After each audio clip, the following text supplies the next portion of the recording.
Hey guys, it's HD here, and welcome back to Game Breakers. We got a classic game here for us today, Wii Sports, and specifically golf. Believe it or not, there was a pretty big glitch found for this game just over a year ago. It allows us to stand and hit in the water, play in out of bounds areas, and literally hit the ball twice in a single shot. There are so many uses for this glitch and it's just very fun to mess around with, so let's get into how to do it. So this glitch is very unique in terms of how you perform it. I'm pretty sure every glitch I've ever done involves pressing buttons on the controller, but this Wii Golf glitch is all about the controller itself. All you have to do for this one is pop a battery out of the Wii Remote, like physically turn the controller off mid-shot and then reconnect it. Pretty crazy, right? This has been labeled a disconnected shot. By performing said disconnected shot, you could hit the ball a second time while it's still moving, and do a bunch of crazy things with it. Let's start off with a simple example before I show you guys some of the crazy shots I've done. I come up to my ball, hold A down, and swing. But immediately after I hear the crack of the club, I pop a battery out to disconnect the remote. You'll even see my Mii stop dead in his tracks, freezing in place. Now all we have to do is reconnect the batteries and remote and swing again. You'll notice on the left my power meter moved again, and the ball went further than it originally was going to. And that's all there is to it. This glitch can be done pretty much any time and with any club. Take a look at this ridiculous putting clip. I tapped my putt and disconnected while the ball was still rolling. You'll see it pass by the hole, rolling away, but as soon as I reconnected my controller, the golf ball shoots back over and right into the hole, finishing that off and sending me to the next one. Pretty ridiculous. Now that you've seen the glitch in action, I'm going to show you guys my technique for getting the glitch consistently. You don't actually yank the batteries out of the remote, as that would take way more time and hassle to reconnect, and you do want to be kind of quick with connecting again. So, the best way is to keep the back cover off of the remote so the batteries are exposed, and as you go to take a swing, press down on the battery itself. This will keep the battery in the remote but disconnect the pins just enough so the controller shuts off. Once the blue light at the bottom of your remote shuts off, you can just let go of the grip, mash A so your controller reconnects to the Wii, and you can do the rest of the glitch, which is the second swing. I will sometimes wait to press the buttons and keep my controller off, as you may want to delay the second hit for a long time, and I'll show you why in a second. Some of you may be thinking, since we're allowed to hit the ball twice, it can travel twice as far, right? Sadly, no. The game does not let you hit the ball farther than the 4 dots you see on the power meter and minimap. With the 2 hits, you can divide up the power between the 2 shots any way you'd like. So your first hit could be low power like 1 or 2 dots, and the disconnected hit could cover the rest of the 4. If you hit a really long shot off the tee and disconnect, your second hit will either spike the ball down into the ground quicker, or just cause it to jolt a little bit. You also cannot use your second hit to change the direction of the ball. Even if your ball bounces off a rock or tree that sends it backwards, your second shot will correct the ball to its original direction it was traveling in before and add the extra power. Like this shot, for example, you can see the ball fall short of the cliff, bounce off in the other direction, and when I reconnect, the ball climbs up and over the cliff to the other side. This is also what happens with those weird putts too. As soon as you take your second shot, the game almost resets the shot to act like you only hit the ball once with the combined power of both. If you left a putt just short of the hole, you can use your second hit to push it in.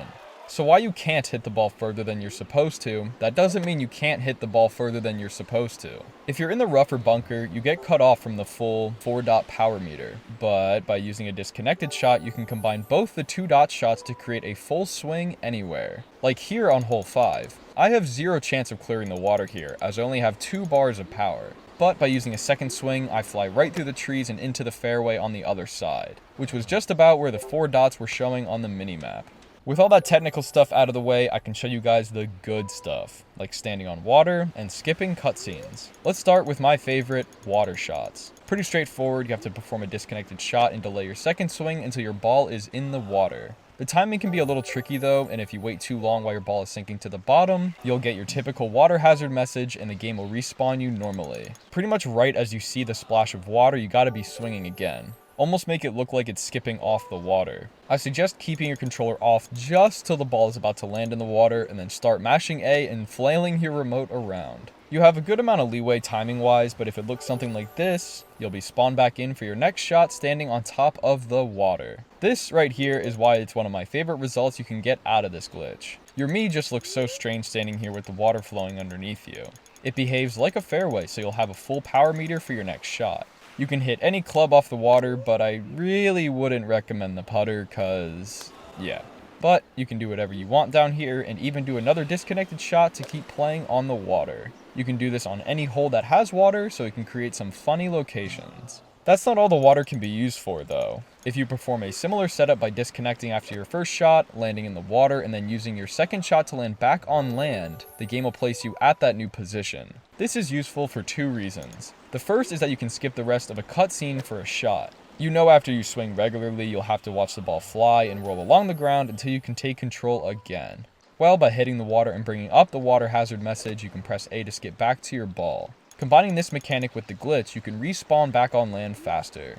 Perform the glitch, hit the water, use your second swing, and once the ball is over top of land, press A. This will place you wherever the ball was at that specific time and ready to swing again. Speedrunners will use this to cut down their time as they don't have to sit around waiting for the cutscene of the ball landing. This probably doesn't mean a lot for most of you watching, but it allows us to respawn out of bounds or on the sides of cliffs. By doing that same setup of hitting into the water and using your second swing to land, you can be placed anywhere on the course. For example, let's head back to hole 5 with all that water. The sandy beach next to the hole down by the bottom is considered out of bounds, so even if you were to land on it, you'll get kicked back out. But if you perform a disconnected shot, hit the water, and fly back out onto the sand, the game ignores the fact that it is out of bounds since it already thinks you hit the water. This means any out of bounds area that has water near it can now be played off of. All you have to do is skip off the water first. Similarly, this means you can land where golf balls never have before, on the sides of cliffs. If your ball was directly over the edge of one as you press A to skip the water warning, you'll be placed there.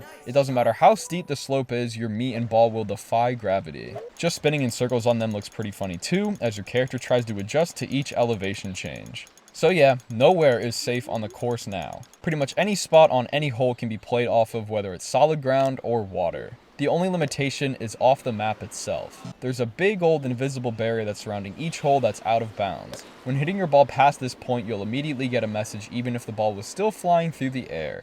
This automatically resets your character's position ready to hit again, so even with the water trick, you can't land further out of bounds than this barrier.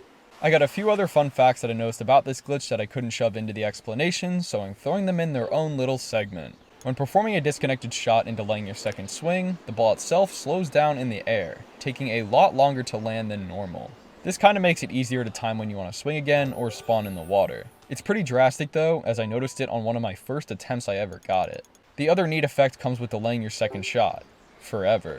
If you simply never turn the controller back on, the game won't continue with the rest of the camera angles or messages. It stays on your character, slowly zooming in on the ball like it is still 100 feet in the air. You can watch the ball land and come to a complete stop, and you'll be stuck there like this until you finally reconnect the controller. This also applies with putts, so even if the ball goes in the hole, the camera will stay on the hole but no message or announcer ever plays. It's kinda eerie.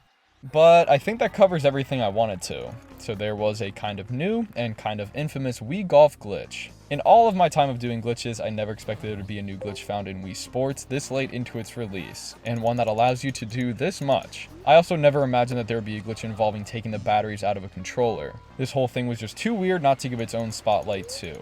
Plus, I just really love golf. So, I had a lot of fun with this glitch, and I hope you guys did too. But for now, I'm gonna get up out of here. Thank you guys so much for watching, and as always, see ya!